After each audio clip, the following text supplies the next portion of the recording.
This is a 12-inch pendulum made of tiger's eye chips, and tiger's eye beads.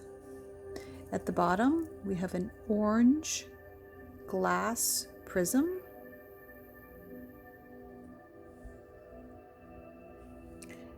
And let's put her to work.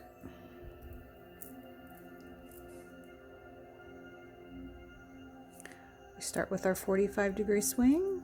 Give her a little bit more slack. 45-degree swing. Show me a yes.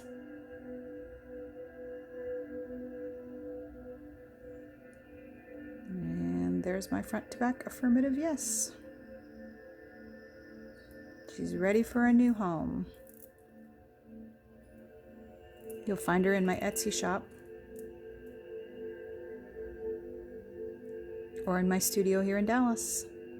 This is Natalie from Frequency and Food Wellness.